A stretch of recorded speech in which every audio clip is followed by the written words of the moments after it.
Now on Mississippi Insight. 1 out of every 4 children was not going to school. It's now down to about 24%, but that is totally unaccepted. Education will be one of the top issues before the 2025 legislature. Ahead of the session start, we get a legislative preview from Lieutenant Governor Delbert Hosemann. And Erica Jones with the Mississippi Association of Educators explains her group's priorities for the 2025 session. Get ready for another big season of state politics this week on Mississippi Insight. I'm Byron Brown, broadcasting and podcasting. Thanks for joining us for this January 4th edition of Insight. Come Tuesday, January 7th, Mississippi's elected lawmakers converge once again at the state capitol in Jackson. Republicans will hold majorities in both Senate and House, as they have since 2011. But as in years past, that does not mean that GOP lawmakers will present a completely unified front on all matters. They and other Democratic counterparts will approach key issues this year from a variety of viewpoints. And the perspective of Lieutenant Governor Delbert Hosemann is key. He holds the title of Senate President and has tremendous sway in that chamber. The LG hosted 12 News for a wide-ranging interview last month that lays clear his agenda for the 2025 session. First of all, what's your short list of priorities for this upcoming session? Well, it always includes several. Education is one.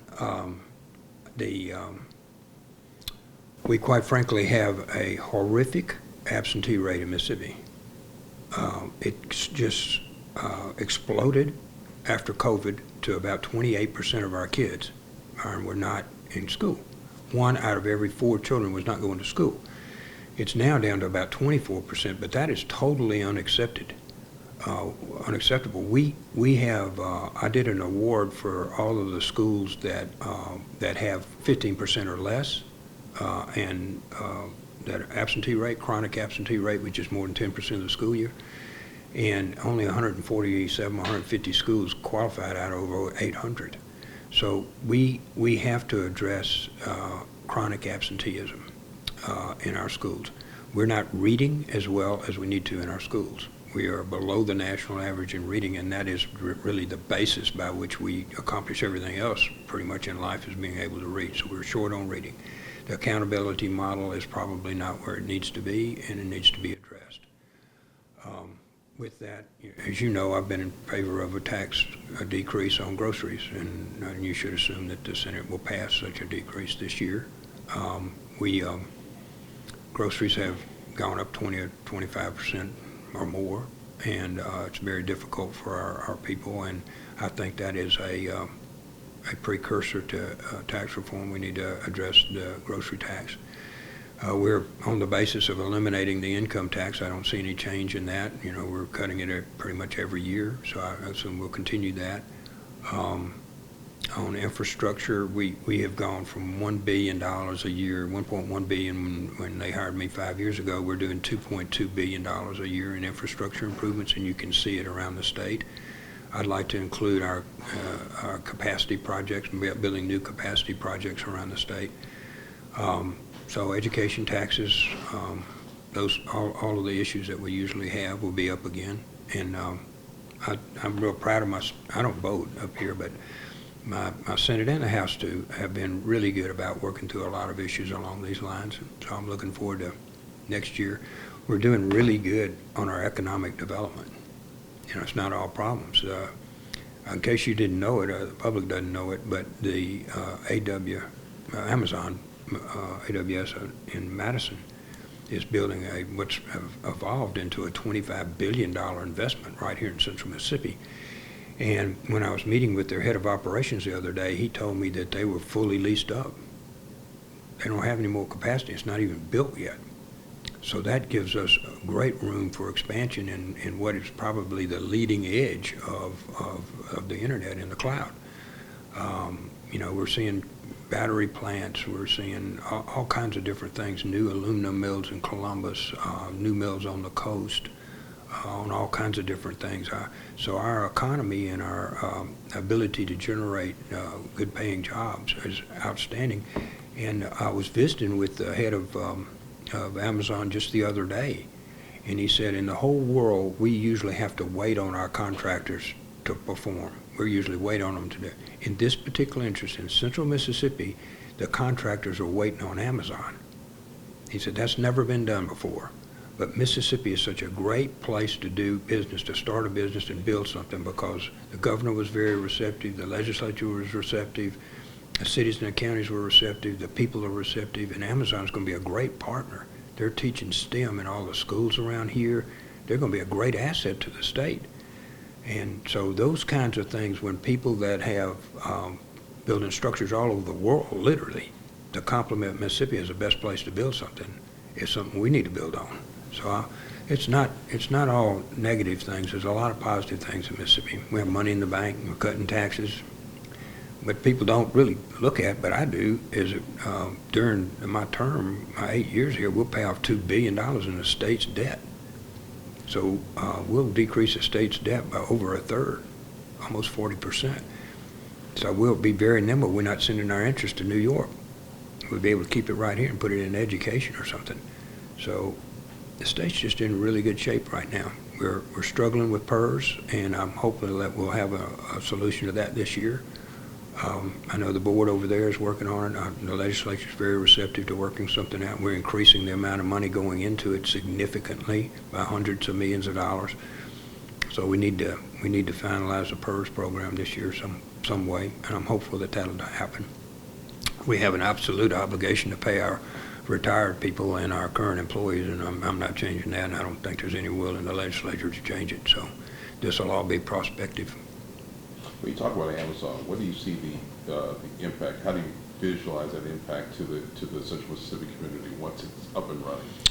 Well, it's 1,000 jobs, so that's good, and the average compensation is $80,000 or $90,000, so that's good. But what you're going to find, I think, is that the people that code things, or the people that design these matters, and the people that maintain these matters, we're going to get expertise that is portable to other groups that may want to come here. So we'll have a level, just like any expertise, like you've been doing your work for so long, you get an expertise that people want to utilize. And we're going to have a whole bunch of people that are really smart on things like the cloud and the internet and how you do AI, and all of that will be coming out of here.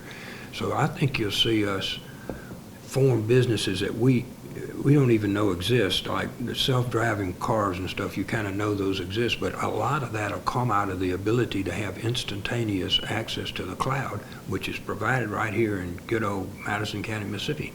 So I think the jobs that you will see out of here will be similar to what you saw out of Nissan, where you see those other companies come and pod around them, and the same thing in the aluminum plant in Columbus.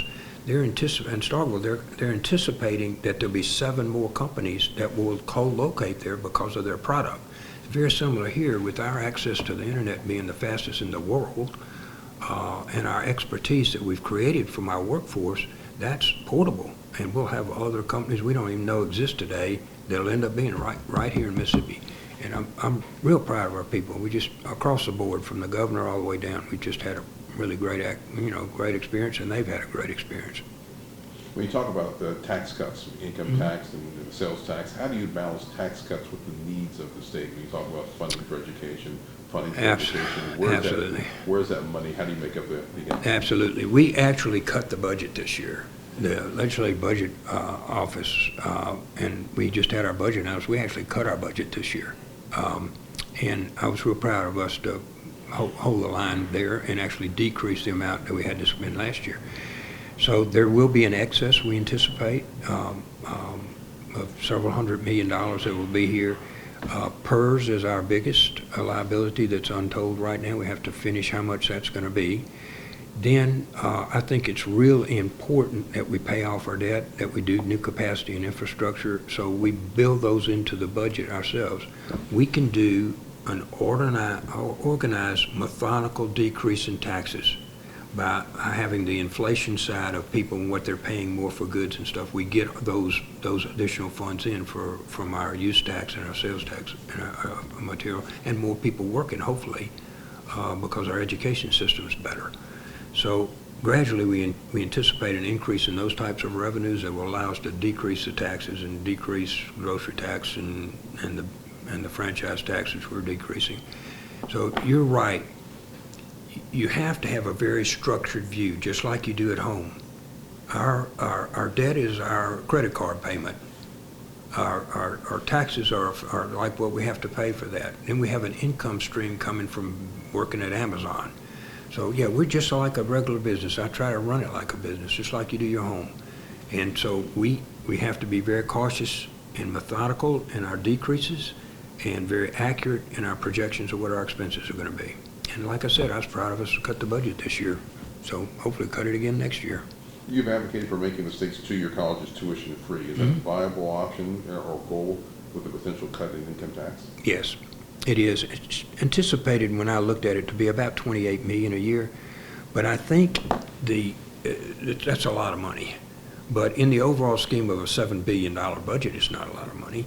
And then, but the second thing is to give our school students, our high school students, the knowledge that there's no bumper to them going forward, to either getting a specialized degree or going to a university. To have all our students say, you know, you can keep going. We'll pay the tuition for you to go on to this community college and get that certificate to be whatever, a welder or go on and get a degree. I think that intellectually is very helpful to kids to know you don't have to stop there at high school. And we all know every projection shows if you get that advanced degree, whatever it happens to be, if you get that advanced degree, you earn hundreds of thousands of dollars more during your lifetime. So this is a commitment, a long-term commitment. And we've got these counselors that we're paying now that go at our junior and senior year and are meeting all over. We now have expanded to 200 of these career counselors out there. And they're in every school now talking to those juniors and seniors about what do you want to be when you grow up? You want to be in the television business? Well, this is what the courses you need to do, and this is where you need to get an education. You want to be a welder? Whatever. And our career counselors are taking those kids and giving them an economic path forward. And that's really important. We didn't have that 3 years ago. But now we have just really thousands of kids have access to somebody else, maybe other than their mom or dad, or maybe a single parent, having access to somebody that says, you know, Byron, you know, you look like you could be great in TV. How about it? Let's talk about where you're going. And so I think that access builds on with our tuition-free community college. Last dollar tuition-free community college, they'll apply for their federal grants and stuff in addition to that. So it is viable, and I think it's very appropriate. And it's how we increase our labor force participation rate, how we get more people working and contributing and pulling on the wagon instead of sitting in the wagon. What are the prospects of expanding Medicaid this session? Last session, you got close, but the work requirement was the hurdle in the way. Yeah. You had said at the end of the session that if there's a Trump administration, more likely to get it passed. Yes. There will be a Trump administration, so will there be Medicaid expansion? We're very hopeful. We're talking about working people. We're talking about health care for working people. And we're talking about keeping them healthy to work. We're talking about saving our rural hospitals out there, which is very important. If they're not getting any uncompensated care, they can't carry the burden anymore. So we've made some adjustments to that in the last year, but we're talking about working people staying healthy. That's what it's about. And somehow this moniker, you know, you talk about, well, it's expansion this or it's Obamacare or whatever. What we're talking about doing is giving health care to people who are working, not non-working people, but people who are working and trying to do their job. And we're talking about doing it up to 100% or so of a salary. It's really not very much money. So where I can get somebody to want to work, I want to encourage them to stay working and stay healthy. And I think that that was President Trump's position before when he was president the last time. I expect us to have contacts with Washington very shortly as the secretary gets approved. I think it's Dr. Oz will be heading that department, and I expect us to go there. I will admit I have talked about this with both Louisiana and Arkansas. Both of them intend to apply for a work requirement.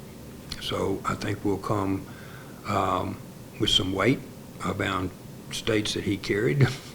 So we're all up here asking for the same thing. I'm very hopeful. Having people work is just such a critical component of us making the state go.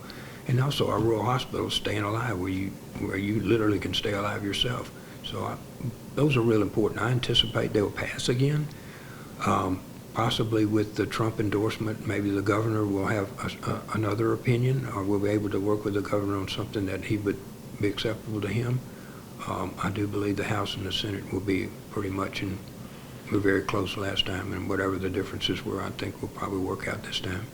And once again, going back to PERS, how confident are you that you now will stabilize or get PERS where it needs to be?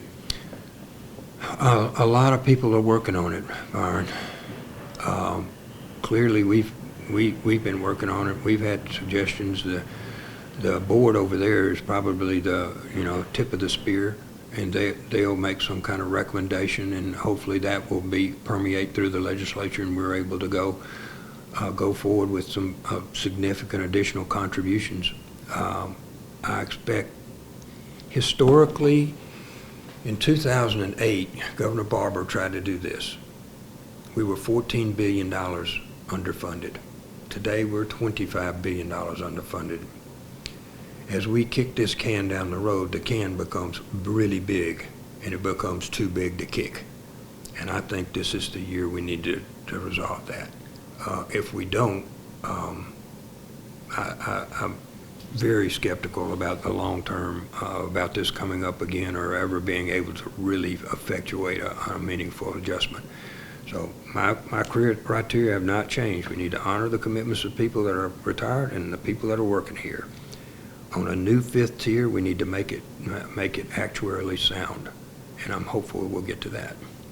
Infrastructure remains a critical issue for the state. What are your priorities for infrastructure projects in the state, and how do you plan to pay for them? We're putting about $2.2 billion this last year into infrastructure. That included 3 new capacity is what MDOT says. It means new roads. I anticipate that will continue this year. We have paid that historically out of, when we've had additional funds out of our capital expense budget, we paid that. There'll be some discussions this year about some other ways to do that. Pay for it with some other diversion or something like that. I'm not big on diversions. Those seem to just get clogged up in the system.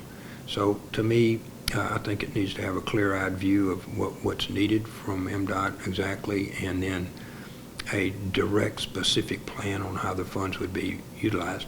This year, the first 3 projects were done in North Mississippi. This year, we intend to do the Gluckstadt to Madison 6-lane, which is horrific, and then also the overpass from out at Highland Parkway that comes over and get on the interstate there will save a lot on 463 and Madison cluster, and people are able to get to work and back out home. We'll also do the Gulfport to Diamond Head on I-10 on South Mississippi. There's several projects that are prioritized, and then the last part of that would be the maintenance, where we have to go over and relay. I think there will be sufficient funds to do that again this year. And let's talk a little bit about some of the infighting that we've been seeing among some of the GOP leadership. Mm-hmm. State Auditor Shannon White has criticized you in particular, calling you the DEI Delbert, suggesting you're a Republican in name only, and calling out that flight that you and Attorney General Fish took on that state plane to the college, out-of-state college baseball game in 2021. What are you saying about White's criticism of you? Well, not much. I mean, he gets to do. I'm just glad he came off his book tour. So he's back. At least he's back at the office. That's a good first start. I wish he would work harder on making sure that our cities and counties are audited than he would worry about going to the national championship. I was glad that Lynn and Mike and I went up there to Omaha.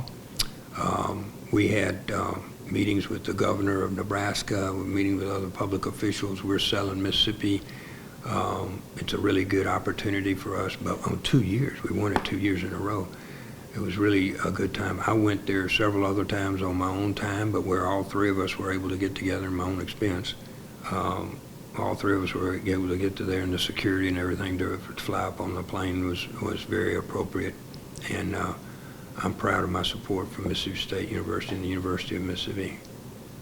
White and Finch have been at legal odds over the auditor's TANF clawback litigation and that $2 million government waste study. What are your thoughts on his conflict, and does it reflect on Republican state leadership in general? I don't know about that. The statute doesn't allow for management audits unless it's a written request from the governor or the legislature, and those weren't given. And so I think Attorney General was right on point. I mean, it wasn't authorized, and you know, he's a Harvard graduate, so I assume he can read. I don't know, maybe he needs to check again, but the statute's pretty clear, and I think her opinion was correct. So that comes under the, what it is, it is. You know, you need to follow the law, whether you're the auditor or anybody else. You've said before you're considering a run for governor in 2027, Mm-hmm. and along with White and Finch. Can you share your thoughts about the possibility of running for governor? My possibilities are this session. I have got a boatload of stuff. I think this is our 7th meeting today on everything from schools to the military. I've been in this office. So quite frankly, I'm concentrating on that. When I look out into the future, you know, Lynn and I are blessed to have 2 special needs grandchildren. One's autistic and one's Down syndrome. And she and I are both heavily involved in providing services for special needs kids. Where we could contribute further to do that, and you know, I'm term limited here, where we could contribute further to that and the economic viability of the state that we've been working on for the last 16 years, that may well be attractive. But the first thing to do always is to do your job. So people will look at whether I do my job, and then they'll decide whether they think I ought to keep working for them or not. Talk a little bit about what you and your wife started, the Hosemann Family Autism Foundation. Talk a little about the foundation and what you are doing. Well, we started, we found out about Charlie about 10 years ago, and there was, you know, sometimes you think the Lord puts you in a spot and gives you a challenge that you never knew you'd have in your life, and then put you in a spot where maybe you could make a difference. And we didn't have, Byron, it was just a disaster. We had no reimbursement. We had no coverage for insurance. We had no board to certify anybody. There were no BCBAs that treat these kids, dyslexic and other special needs kids. It just was nothing. And so we started by getting a law that you had to be covered by insurance, that insurance had to cover the treatment for these kids. And they can make great strides forward, and they have the same life expectancy that you have. Then we got the reimbursement rate and Medicaid done better. Then we started to concentrate on the university part of this, Byron. And so, you know, the chancellor at Ole Miss and the president of Mississippi State University are probably sick of me calling. And I want to thank both of them publicly. But we now have going on at Mississippi State University a whole new division, a whole new building that is graduating BCBAs. We had virtually none in the whole state. So now they're graduating BCBAs from there to deal with these special needs kids. They will be one of the leaders. The other leader is the University of Mississippi. They're breaking ground on a new program that will diagnose these particular healthcare issues, and then they will be able to treat them there at the University of Mississippi. When the old hospital moved to a new hospital, they got the old hospital. So they're redoing that, and the legislature appropriated $10 million to help them do that. And the lieutenant governor is probably way up in that. So we have an opportunity here to turn what's now used to be 1 in 100 or 1 in 500. The first autistic child was in Forest, Mississippi in 1947. Nothing was diagnosed or anything. We've come so far now to where we're able to have these kids make really giant steps forward. And I intend for the universities in Mississippi to be the leader in that, and they are. That's happening today, where we're graduating literally dozens of kids to go into public and private organizations to treat these children and help them have a better life similar to what we've had. So Lynn and I have been real involved in that. I wrote the bill on that, and it was a very very difficult thing. We ended up being named Executive of the Year by Autism International for the legislation that we drafted. And it was motivated by our own personal life, you know, not by some theoretical statutory idea. And I'm so proud of the commitments that have been made by so many people. What's the impact of autism in the state of Mississippi? Do we know how many children have been diagnosed with autism in the state of Mississippi? Usually now it's running about 10% of our children have some special needs. The birth rate is about 1 of every 50 to 1 of every 40 are autistic. Many others are dyslexic. So you can take our births, live births in Mississippi around 30,000 or so. So you can quickly tell probably 3,000 of them would have some special needs. We are on the cusp here in the state of being able to do the research and the diagnosis where there was one doctor that diagnosed these kids, so you couldn't even get health care, you couldn't get a training program for any kid. There was really nothing here. But from that 10 years ago to where we are today is a quantum leap forward. And you know, Keenum and Boyce and my presidents have been just leaders in this. There are doctors at both those universities that have taken on a leadership role. Lynn and I have a foundation. We pay for scholarships, and we'll continue to do that. We think that's important. Our scholarships are for kids that will go through the BCBA program at State or Ole Miss, and we did one at University of Southern Mississippi as well, but that will go through the program and stay in Mississippi to treat these kids. So very hopeful, very hopeful. Anything else you want to add? No, Mississippi really is at a place it's never been before. You know, we're cutting taxes, we're paying off the state's debt, we're building roads, we're educating our children, we're taking care of our special needs kids, we're going to pay our retirement people like they should be. You just look at the places that are coming here. That Amazon is coming here and saying this is the best place to do business we've ever done in the world. They were in here just yesterday. They said everywhere else we've ever built anything, we have had to wait on the contractors, except Mississippi. They are ahead of us. They are waiting on Amazon. We never have that. And from the governor, who did a great job on this, to the legislature, to the cities and the counties, and Joey and all the people in Madison County, all across the board, they've had a very positive influence. And he said, when I go, this is a guy that does the government relations for Amazon for this whole place, for the whole country. And so he's going around telling people Mississippi is a place to go. Now, that's very positive, and we should be positive about our state. We have our trials like everybody, but we have our future is very bright here. How might Mississippi benefit from a Trump administration? Well, we voted for him, so at least we're on the right side of the ledger. I think this work requirement will be helpful in our working people and for our rural hospitals. I think we'll get some help out of that. Senator Wicker being head of Armed Services is really big because we're trying to get the tanker. The legislature appointed a bunch of money to upgrade their fire department and stuff in Meridian to get the tanker. We're up for the tanker. I met with the National Guard today on how to increase their membership. We have about 12,000 National Guardsmen here. They're running about 10,000 or so that are, and so they need some additional help to expand the National Guard, make sure their numbers are good. He will be helpful about that. President Trump will be very helpful about that. I think in the mood of the country to have has changed entirely. Progressives end up being regressive.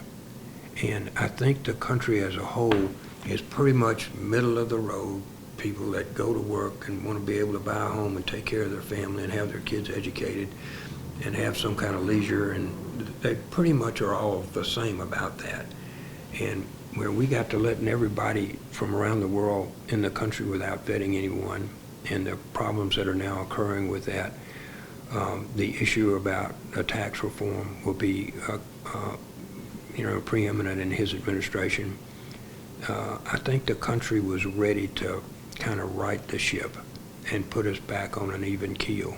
And we had drifted away from what I think our American values probably were. And as you saw from the vote, and how many states he carried, I mean, swing states, all kinds of states that the president carried.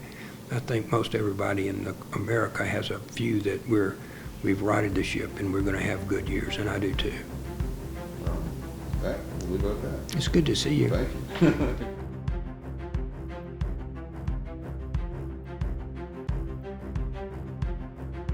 Erica Jones has led the Mississippi Association of Educators as its president since 2019.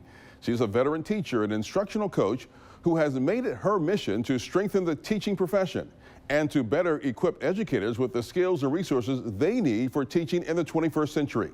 Now she again takes aim at the state capitol as lawmakers prepare for some critical debates on how to move Mississippi education forward. Erica, the MAE supports the full implementation of the state's student funding formula. What specific changes or improvements do you hope to see the funding formula for public schools in the next session? As we know, for the past couple of years, the education formula has not been funded. So we're hoping that the new formula that is in place works for our educators across Mississippi and giving them the resources that they need. So when you look at the changes that you would like to see, are you hopeful that those things will be made? We are very hopeful, especially when we think about our counties in the Delta that do not have the resources that they need to operate. We're hopeful that our legislators will do what's needed and continue to fund that formula. What indicators from the legislature are you seeing that gives you that hope? We had an opportunity to speak with different legislators during last session, and what we heard was that they too wanted to implement full funding of the resources here in Mississippi. Establishing universal pre-K and kindergarten is a significant goal. How do you envision that initiative, and what other roadblocks might you see statewide? So as a second grade teacher, I can recall how important it is for our students to come in with a great start. Mississippi is one of 2 states right now who do not require mandatory kindergarten. So we're hoping that if universal pre-K and kindergarten is in place, our students will come in prepared to be successful. And why has that been an issue that we don't have universal pre-K here? We've heard different reasons such as funding, also staffing needs, but we're hoping that changes because we've seen that our educators are working really hard to prepare our students. What's the appetite in the legislature for that to happen? I've had an opportunity to speak with different legislators, and they are encouraging and telling us that they hope to move forward and getting that in place for us this coming session. Your agenda calls for discontinuing the current standardized testing system. Why? And what are the alternatives if you don't have that? So I spoke with a lot of our educators. For example, the U.S. history test is in place, and one educator told me that he spends 30 to 40 days a year just getting his students prepared for that. We know it takes away from our teachers' creativity, so we're hoping to remove those things that are in place around standardized testing and to look at different areas. And what would you want to do if you're not going to test them in that way? Some of our neighboring states use the ACT. One thing we know that when our students are getting ready to go off to college in different universities throughout the nation, that the ACT is required. So that's one area that we're looking to look at. Another area would be project-based learning, how we could use that to assess our students. What are the most pressing infrastructure needs in Mississippi schools today, and how would you plan to advocate for those improvements to lawmakers? What do you see that the schools need? So one thing that we're really concerned on is retaining our educators that we have currently in our classrooms. One thing that we do know, we lose them to our neighboring states because of salaries, and that's one thing that we want to continue to advocate around, our teacher salaries. We also want to advocate around supporting our educators in the classroom. Many of our educators have voiced concern over teacher voice not being asked what's needed to be successful in their classrooms. So we really want to open the conversation up around what our educators need to be successful. So we have the pay raise, or what impact do the pay raise have on retaining teachers over the past? So many of our educators have voiced concerns over having to work 2 and 3 second jobs, 2 or 3 extra jobs. So we're hoping that the teacher pay raise prevents them and keeps them from having to do that so that they can just really work on their craft and focus on the students in their classrooms. How much more money would you need to have to keep teachers here? So it seems as if each time we raise our teacher salaries here in Mississippi, our neighboring states also raise the salaries. So just looking at that scale, making sure that we are at the southeastern average of teacher salaries, and that scale moves from year to year. So just making sure that we continue to monitor that scale and we pay our educators here in the state what they so rightfully deserve and need to be successful. So Mississippi would have to have a significant jump to be competitive with other states, is what you're saying? We would, exactly, we would need a jump to be competitive and to keep our educators here in the state. You've advocated for establishing of a community school model. Explain what that looks like and why that's so important. And what is a community school model? So when we talk about community schools, we're talking about those schools that are in our neighborhoods that are getting the resources that they need for their students. For example, many of our schools are located in areas where healthcare is not accessible. So providing the students with healthcare needs, also working with the parents in those areas. Maybe they need help filling out a job application. Maybe they need a place to wash clothes. A community school provides all of that, as well as giving students resources to be successful. Your agenda includes multiple strategies for improving educator recruitment and retention, including raising salaries. We talked about that, expanding low repayment programs. What do you see as the most critical step in dealing with the educator shortage in the state? One thing we would look at is our teacher residency as well as apprenticeships, being able to provide our educators who are coming into the profession with role models and support to help them to be successful. Many of our other professions have apprenticeships, so that's one thing we're looking at to provide our educators with here in the state. What are the biggest challenges when it comes to retention, retaining, and recruiting teachers? Many of our teachers feel like they are not supported in their school districts. Salaries also are often discussed, as well as the need to be flexible in how they are teaching. That's where that standardized testing piece comes into place. Many of our educators have voiced concern over having to teach to a test or having their hands tied when it comes to curriculum choices. Are you finding that there are students in college that are going into the field of education? Is there a shortage there, or where are we standing in that area? So we've done the research around that as well, and it seems as if we do not have many students in college going into education. Some of the factors include that they've seen some of their teachers not be supported, and they feel that the education system is often attacked. And so how do you combat that? Just encouraging our educators to be the best role models that they can be, providing support to our students, as well as to work with our colleges and universities throughout the state to encourage students to actually enter into the education profession.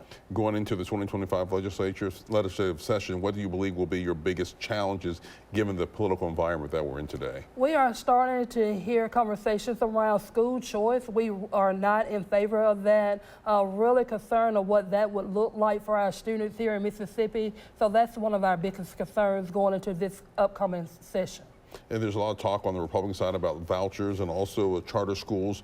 How do you plan to deal with the issue of vouchers in charter schools? The biggest thing there is educating our community and our citizens across Mississippi exactly on how vouchers and charter schools work.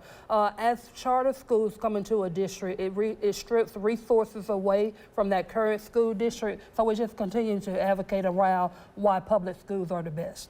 And finally, State Auditor Chad White has harshly criticized our high high spending on school administrators' costs. Where do you stand on that issue, and what should be done to deal with the cost of dealing with administrators?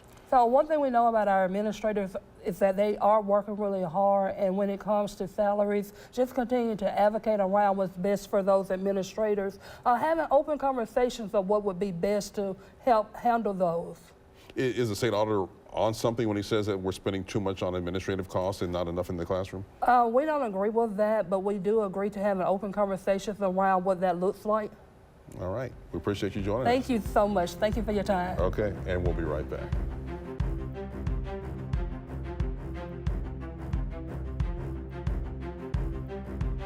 If you have comments or questions about today's show or suggestions for an interview or segment, just drop us a line. Email our producers. The address is news@WJTV.com. Big thanks this week to Lieutenant Governor Delbert Hosemann, Erica Jones, and the MAE. We'll be back next weekend with more of the political and current affairs coverage that you demand. I'm Byron Brown from all of us here at 12 News. Make it a great weekend.